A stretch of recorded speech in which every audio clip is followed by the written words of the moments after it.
ஸ்ரீமதே ராமானுஜாய நமஹா! அனைவருக்கும் இனிய காலை வணக்கம். நம்ம இன்னைக்கு மகாபாரதனுடைய 10வது நாள்ல இருக்கோம். நேத்து வந்து கருட உபாக்கியானம் அப்படின்ற அந்த கருடோட கதைய வந்து நம்ம நல்லா அனுபவிச்சோம். கருடன் வந்து எப்படி இப்போதைக்கு நம்ம கருடன் எப்படி பிறந்தாரு? எப்படி வளர்ந்தாரு? எப்படி இந்திரலோகத்துக்கு போனாரு? எப்படி பெருமாள் கிட்ட வரம் வாங்குனாரு? எப்படி அமிர்த கலசத்த கொண்டு வந்தாரு? அது அம்மாவோட அடிமைத்தனத்த எப்படி விடுவிச்சாரு? அப்படின்றத பார்த்தோம்.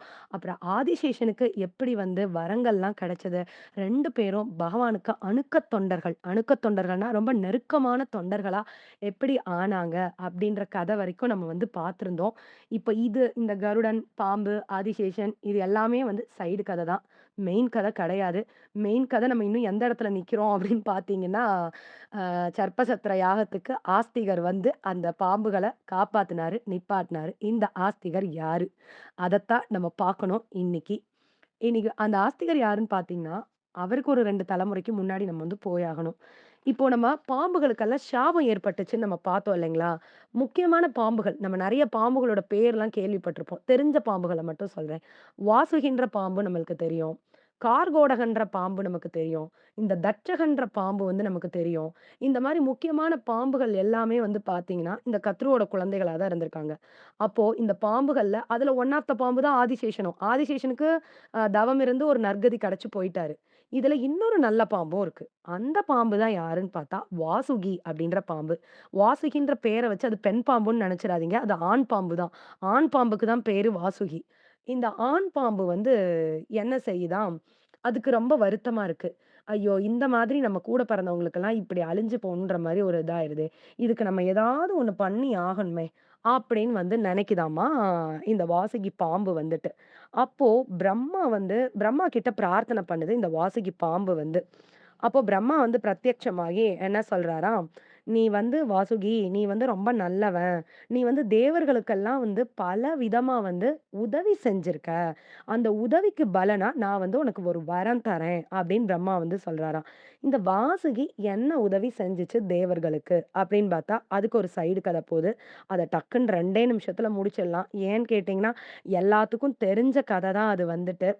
ஆம் இந்திரன் வந்து ஒரு தடவ ஐராவதத்துல போயிட்டுருக்கிறப்போ, அந்த வழியா துர்வாச முனிவர் வந்து வருவாரு. மகாலட்சுமி கிட்ட இருந்து வாங்கிட்டு வந்த அந்த பிரசாத மாலைய இந்திரனுக்கு குடுப்பாரு. அவன் என்ன பண்ணுவான், அத மதிக்காம யான தலையில போட, அத யான மிதிக்க, அப்ப துர்வாசருக்கு கோவம் வர, "ஒரு பிராட்டியினுடைய மாலைய நீ இந்த மாரி பண்ணியா? உன்னுடைய செல்வம், ஐஸ்வர்யங்கள் எல்லாம் ஒண்ணும் இல்லாம நீ போகட்டும்ன்னு" சாபம் போட்டுருவாரு. அப்ப இந்திரனுடைய ஐஸ்வர்யம், அவனோட பதவி எல்லாம் என்ன பண்ணும்னா, பார்க்கடலுக்குள்ள உள்ள போய் மறைஞ்சிடும். இவன் ஒண்ணுமில்லாம சாதாரண ஒரு மனுஷன மாரி ஆயிடுவான்.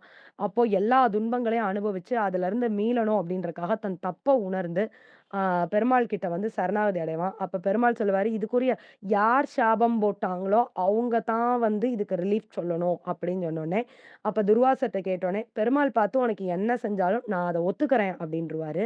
அப்ப பெருமாள் சொல்லுவாரு, "உன் சொத்தெல்லாம் பார்க்கடலுக்குள்ள தான் விழுந்துருச்சு. உள்ள இருந்து நீ தான் தோண்டி எடுத்தாகணும்." அப்படின்னு சொல்றாரு. "ஐய்யய்யோ! இவ்ளோ பெரிய கடலுக்குள்ள உள்ள போய் நான் எங்கிட்டு கூடி எல்லாத்தையும் எடுக்கிறது?" அப்படின்னு கேட்கிறான். சரி அப்ப பார்க்கடல கடைவோம். கடைஞ்சா உள்ள இருந்து எல்லா பொருளும் வெளில வரும். அதாவது இப்ப நம்ம நம்ம தயிர் கடையிற மாரி தான். தயிர கடைஞ்சா எப்படி கடைய கடைய உள்ள இருந்து அப்படியே வெண்ணெய் திரண்டு திரண்டு வர மாரி, அந்த கடல கடைய கடைய உள்ள இருக்கிற பொருள்லாம் ஒண்ணொண்ணா அது ஏற்கனவே வெளியில இருந்த பொருள் தான். அது உள்ள போயிருச்சு இப்போ. அதனால அத வந்து வெளியில எடுக்கிறக்காக தான் இவங்க முயற்சியில இறங்குறாங்க. அப்ப தேவர்கள் மட்டும் இருந்தா முடியாது. அசுரர்களும் சேரணும் அப்படின்னு சொன்னோனே, அசுரர்களும், தேவர்களும் சேர்ந்து பாற்கடல கடைய ஆரம்பிக்கிறாங்க. அப்போ என்ன செய்றாங்கன்னா, மந்தர மழையத்தான் வந்து மத்தா நாட்டுறாங்க. இழுக்கிறதுக்கு கயிறு வேணும் இல்லையா? அந்த கயிற தான் இந்த வாசுகி பாம்பு போயி, தன் உடம்பையே வந்து குடுத்து, "என்ன கடைஞ்சுக்கோங்கன்னு" குடுத்தானாம். அந்த உதவி தான் தேவர்களுக்கு இந்த வாசுகி பண்ண உதவி. அந்த உதவிக்காக தான் இப்ப பிரம்மா வந்து என்ன செய்றாரு அப்படின்னு பார்த்தீங்கன்னா, "உனக்கு நான் ஒரு வரம் தர்றேன். நீ வந்து உன்னுடைய இனத்த காப்பாத்திக்கிறக்காக உனக்கு ஒரு வாய்ப்பு தர்றேன்னு" வந்து பிரம்மா வந்து சொல்றாராம். இப்போ அந்த கதைய அப்படியே நிப்பாட்டக்கூடாது இல்லையா? அந்த பார்க்கடல கடைஞ்ச கதைய அத ஒரு நிமிஷத்துல முடிச்சிடலாம். அப்போ கடையிறப்ப என்ன ஆகுது அப்படின்னு பார்த்தா, அப்படியே அந்த மந்திர மழையே ஒடிஞ்சு போற மாரி, அதுவும் தண்ணிக்குள்ள ஒரு சப்போர்ட் இல்லாம இருக்கறனால, பெருமாள் வந்து என்ன செய்றாரு அப்படின்னா, கூர்மமா அதாவது ஆமையா எடுத்து அடியில போய் மந்திர மழையா தாங்கி நிக்கிறாரு. அதுக்கப்புறம் கடைய கடைய இந்த வாசுகியோட வயிறு தானே இழுத்து தாங்க மாட்டாம அந்த வாசுகி விஷத்த கக்க, பார்க்கடல்ல இருந்து விஷம் வர, அங்க இந்த தேவர்களும், அசுரர்களும் அத தூக்கி போட்டுட்டு திடுதிடுன்னு ஓட அந்த விஷத்தினுடைய இது தாங்க மாட்டாம, அப்புறம் பெருமாள் என்ன பண்ணாராம், தானே இந்த பக்கமும், அந்த பக்கமும் நின்னு 2 கயிறையும் இழுத்து உள்ள இருந்து பல பொருள்கள வந்து வர வச்சாராமா. அதுக்கு ஒரு பெரிய லிஸ்ட்டே குடுக்குறாங்க. என்னென்ன ஜாமான்லாம் உள்ள இருந்து வந்தது அப்படின்னு. முதல்ல வந்து விஷம் வந்தது. அதுக்கப்புறம் சந்திரன் வந்தாரு. மகாலட்சுமி வந்தாங்க. சுறா அப்படின்ற ஒரு மதுபானம் வந்ததாம். கௌஸ்துபம் அப்படின்ற ஒரு மணி வந்ததாம். பாரிஜாத மலர் வந்ததாம். சுரபி அப்படின்ற ஒரு மாடு வந்ததாம். காமதேனு அப்படின்ற ஒரு பசு வந்ததாம். உச்சிஸ்ரவைஸ் அப்படின்ற குதிரை வந்ததாம். தன்வந்திரி வந்தாராம். ஐராவதம் வந்துச்சாம். இத்தன பொருள்கள். இதுல அந்த உச்சிஸ்ரவைஸ்ன்ற குதிரை தான் அந்த நம்ம வினதாவும், கத்ருவும் பெட் பண்ண அந்த குதிரை. அத அவங்க பார்த்த அந்த குதிரை. இது எல்லாமே வந்து உள்ள இருந்து வந்து வெளில வந்துச்சு. அப்படின்றது வந்து சரித்திரம். அத ஒவ்வொருத்தங்க ஒவ்வொண்ணா எடுத்துக்கிட்டாங்க. அவங்கவங்களுக்கு தேவையானத எடுத்துக்கிட்டாங்க அப்படின்றது அந்த பார்க்கடல் சரித்திரம் வந்து இப்போ வந்து முடிஞ்சிருச்சு. ஸோ அதுக்கு உதவி செஞ்ச அந்த வாசுகிக்கு இப்ப பிரம்மா ஒரு வரம் குடுக்குறாரு. என்ன வரம் குடுக்குறாரு அப்படின்னா, ஆஸ்திகர்ன்ற ஒரு ரிஷி வந்து வருவாரு. அவர் பிறந்து உங்க குலத்த வந்து காப்பாத்துவாரு அப்படின்னு சொல்லி ஒரு வரம் குடுத்தாராம். அந்த வரத்தின் பேர்ல தான் வந்து இந்த ஆஸ்திகர் வந்து இவங்கள வந்து காப்பாத்தி குடுத்துருக்காரு. வாசுகி பண்ண அந்த பேர் உபகாரத்துக்காக, உள்ள விழாம தடுக்கிறதுக்காக பிரம்மா கொடுத்த வரம் தான் அது வந்து. அப்ப இந்த ஆஸ்திகர் யாரு? அப்ப ஆஸ்திகர் வந்து பிறப்பாருன்னா, ஆஸ்திகர் எதுக்கு போய் வாசுகிக்கு போய் உதவி செய்யணும்? ஆஸ்திகருக்கும், வாசுகிக்கும் என்ன சம்மந்தம் இருக்கு அப்படின்னு பார்த்தா, அதுக்கு ஒரு சம்மந்தம் இருக்கு அப்படின்னு சொல்றாங்க. அது என்னன்னு பார்த்தா, இந்த வாசுகி பாம்பு வந்து பிரம்மா கிட்ட கேட்கிறாராம், "இந்த ஆஸ்திகர் யாருக்கு பிறப்பாரு? எப்படி பிறப்பாரு?" அப்படின்னு கேட்ட உடனே, அதுக்கு வந்து சொல்றாங்களாம், இந்த ஆஸ்திகரோட கதைய வந்துட்டு. ஜரத்காரு அப்படின்னு சொல்லி ஒரு முனிவர் வந்து இருக்காரு. அவர் வந்து எப்படி இருக்காரு அப்படின்னா, ரொம்ப ரொம்ப தவ வலிமை வாய்ந்தவராவும், ஆம் பக்தி தவம் இதிலேயே இருந்து அப்படியே மோட்ச கதிய அடையணும் அப்படின்னு சொல்லி எப்பவுமே வந்து தியானத்திலயும், பக்தியிலயும் மட்டுமே இருந்துட்டு இருக்காராம் அந்த முனிவர் வந்துட்டு. ஸோ இந்த ஜரத்காருன்ற முனிவருக்கு பிறக்கப் போற பிள்ளை தான் வந்து இந்த ஆஸ்திகர். அவர் தான் வந்து உங்கள காப்பாத்துவாருன்னு சொல்றாரு. அப்போ இந்த வாசுகி பாம்புக்கு ரொம்ப கவலையா போச்சாம். என்ன அப்படின்னா, இவருக்கு கல்யாணம் எப்ப ஆகும்? யார கல்யாணம் பண்ணுவாரு? இவரும் நான் பிரம்மச்சாரி விரதத்துல இருப்பேன்னு உறுதியா இருக்காரு. இவருக்கு எப்படி கல்யாணம் ஆகி குழந்தை பிறக்கும் அப்படின்னு யோசிச்சுட்டு இருக்கான். அப்பதான் வந்து ஒரு விஷயம் வந்து நடந்ததாம். என்னன்னு பார்த்தீங்கன்னா, இந்த ஜரத்காரு முனிவர் வந்து என்ன செய்றாரு அப்படின்னா, பித்ரு காரியம் வந்து பண்ணிட்டு இருக்காரு. அப்போ அந்த பித்ரு காரியம் பண்றப்போ என்னன்னா, அவங்களுடைய பித்ருக்கள் எல்லாம் முன்னோர்கள் இந்த ஜரத்காருன்ற அந்த முனிவருடைய முன்னோர்கள்லாம் ரொம்ப வருத்தத்துல இருக்கிற மாரி முகம் வந்து ரொம்ப வாடி போய் இருந்ததாம். அப்போ இந்த ஜரத்காரு முனிவர் வந்து கேட்கிறாராம், "ஏன் நீங்கலாம் இவ்ளோ சோகமா இருக்கீங்க?" அப்படின்னோனே, "இல்ல எங்க வம்சத்துல வந்து ஒருத்தன் இருக்கான். அவன் வந்து கல்யாணமே பண்ணிக்க மாட்டேன்னு சொல்றான். கல்யாணம் பண்ணலைன்னா எப்படி வம்ச விருத்தி ஆகும்? அப்புறம் இவன் இருக்கிற எங்களுக்கு யார் அதுக்கப்புறம் இந்த மாரி தர்ப்பணம் குடுப்பா? அதான் நாங்க ரொம்ப சோகத்துல இருக்கோம்னு" அந்த பித்ருக்கள்லாம் வந்து சொன்னாங்களாம். உடனே அந்த ஜரத்காரு சொன்னாரா, "யார் அவன்?" அப்படின்னு கேட்டாராம். "வேற யாரும் இல்ல, நீ தான்" அப்படின்னு சொன்னாங்களாம் அவங்கலாம் வந்துட்டு. "ஆமா, நீ எங்க வம்சத்துல வந்தவன். இன்னும் உன்னோட பிள்ளைன்னு வந்தா தானே எங்களுக்கெல்லாம் வந்து இந்த அவிஸ் பாகம் வந்து கிடைக்கும். நீ வந்து இப்போ கல்யாணம் பண்ணிக்கல அப்படின்னா, இது இதோட முடிஞ்சிராதா? அடுத்து நீயும் பித்ருலோகத்துக்கு இங்க வர்றப்போ என்ன ஆகும்? உனக்கும் ஒண்ணும் கிடைக்காதே! உனக்கு யாரு குடுப்பா? அதான் நாங்க ரொம்ப வருத்தப்படுறோம்." அப்படின்னு வந்து சொன்னாங்களாம். உடனே வந்து இந்த ஜரத்கார் வந்து, "ஐயய்யோ! பித்ருக்களோட முகத்தெல்லாம் வந்து நம்ம வந்து வாட விடக்கூடாது. அதனால நான் வந்து உங்களுக்காக வந்து நான் கல்யாணம் பண்ணிக்கிறேன்." அப்படின்னு சொல்லி தன்னோட முடிவ வந்து மாத்திக்கிட்டாராம். அதாவது பிரம்மச்சரியத்துல இருந்து தவம் இருந்து மோட்சத்துக்கு போணும் அப்படின்னு நெனச்சவரு, இந்த பித்ருக்களுடைய முக வாட்டத்துக்காக கல்யாணம் பண்ணிக்கிறேன்னு ஒத்துக்கிட்டாராம். இந்த இடத்துல வந்து ஒரு விஷயத்த வந்து பூர்வர்கள் வந்து கன்ஃபார்ம் பண்றாங்க. என்னன்னு கேட்டீங்கன்னா, பித்ரு காரியம்ன்றது நம்ம வந்து கண்டிப்பா வந்து பண்ணணும் அப்படின்னு சொல்றாங்க. சில பேர் வந்து கேள்வி கேட்கறாங்க. எதுக்காக நம்ம பித்ரு காரியம் பண்ணணும்? என்னோட முன்னோர் சப்போஸ் மோட்ச கதி அடைஞ்சுட்டாங்க. ஸ்ரீவைகுண்டத்துக்கே போயிட்டாங்க அப்படின்னா, நான் எதுக்காக பண்ணணும்? இல்ல அப்படி கூட ஆயிருக்கலாம். இல்ல அப்படின்னா, என்னோட முன்னோர்கள் வந்துட்டு வேற ஒரு பிறப்பு எடுத்து அவங்களுக்கு வேற ஒரு உடலே கிடைச்சு அவங்க போன பிறகு, நான் எதுக்காக அவங்களுக்கு அத செய்யணும்? அப்படின்ற மாதிரியான கேள்விகள்லாம் வந்து வருது. அதுக்கு வந்து என்ன சொல்றாங்க அப்படின்னா, நம்ம வந்து பித்ரு காரியம் செய்றப்போ, நம்ம குடுக்குற இந்த தர்ப்பணமானத வந்து யார் எடுத்துக்கிறா அப்படின்னு பார்த்தா, சாக்ஷாத் ஸ்ரீமன் நாராயணன் தான் எடுத்துக்கிறாரு. அத எடுத்து பித்ரு தேவதைக்கே அதிபதியா இருக்கிறவரு ஸ்ரீமன் நாராயணன் தான். பகவான் வந்து ஏன் இந்த பித்ரு தர்ப்பணத்த ஏற்பாடு பண்ணியிருக்காருன்னு பார்த்தீங்கன்னா, நம்மளோட ஆத்மா வந்து மோட்சத்த அடைஞ்சா மட்டும் தான், இந்த பசி, தாகம், துக்கம், தூக்கம் இதெல்லாம் எதுவுமே இல்லாம ஆனந்தமா அதோட தன்னிலையில வந்து இருக்க முடியும்.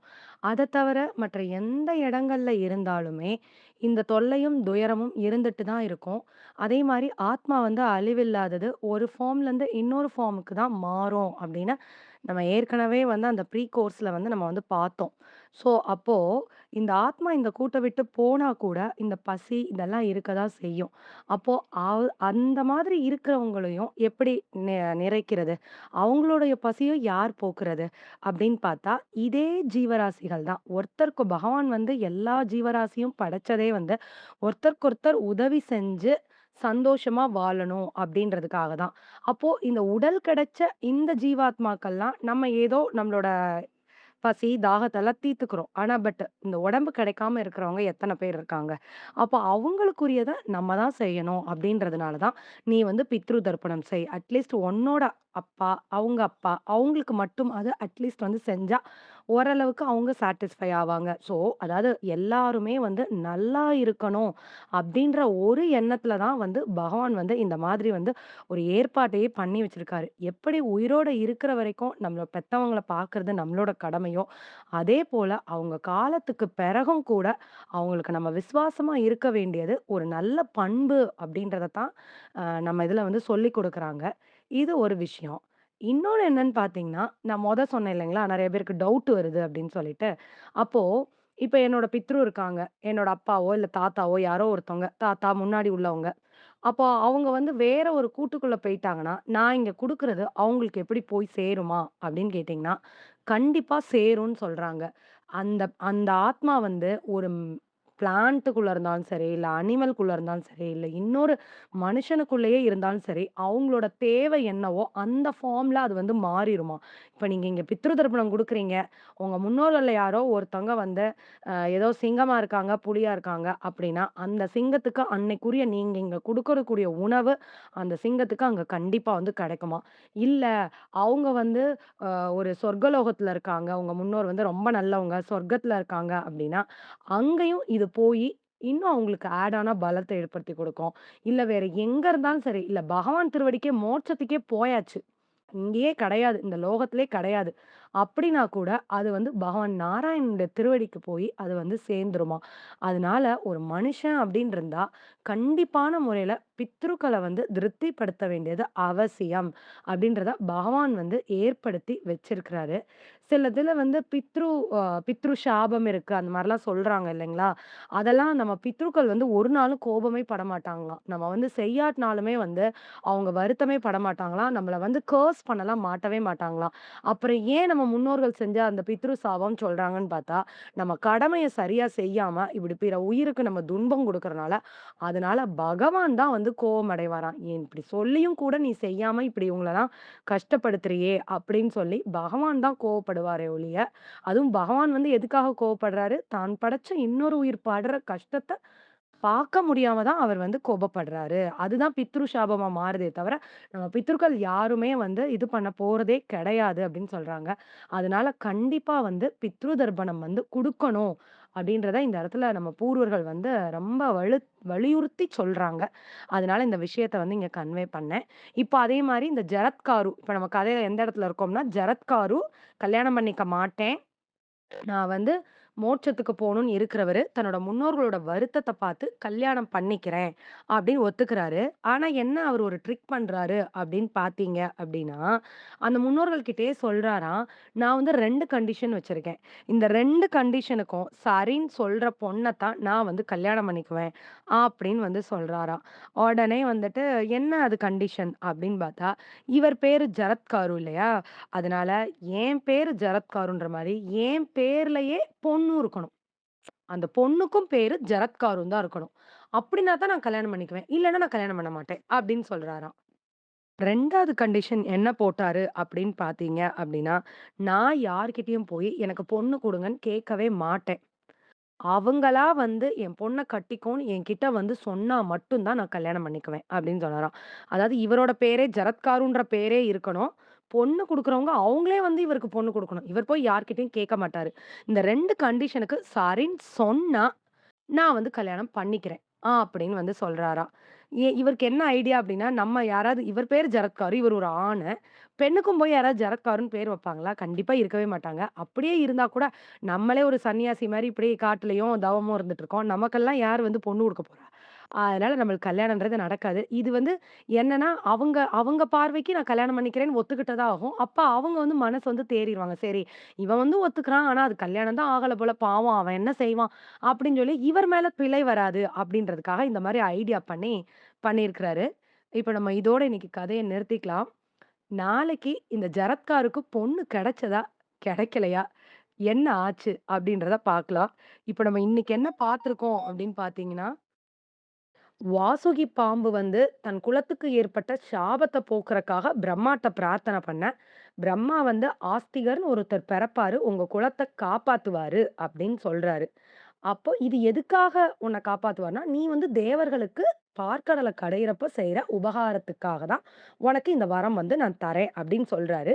அப்ப இந்த ஆஸ்திகர் வந்து எப்படி பிறக்கப் போறாரு அப்படின்னு சொல்லி அவரோட அப்பாவினுடைய கதை. ஆஸ்திகருடைய அப்பாவினுடைய கதை தான் வந்து என்னன்னு பார்த்தீங்கன்னா, இந்த ஜரத்காரு அப்படின்ற முனிவரோட கதை. இன்னும் ஆஸ்திகர் இன்னும் பிறக்கல. இப்போதைக்கு அவங்க அப்பா தான் இருக்காரு. அவரே இன்னும் கல்யாணம் பண்ண மாட்டேன்னு சொல்லிட்டு இருக்காரு. அவருக்கு யார் பொண்ணு குடுக்க போறாங்க? அடுத்து என்ன நடக்குது? அப்படின்றத பொறுத்திருந்து பார்க்கலாம். பெருமான் திருவடிகை பல்லாண்டு கோரி அமைகிறேன். நன்றி.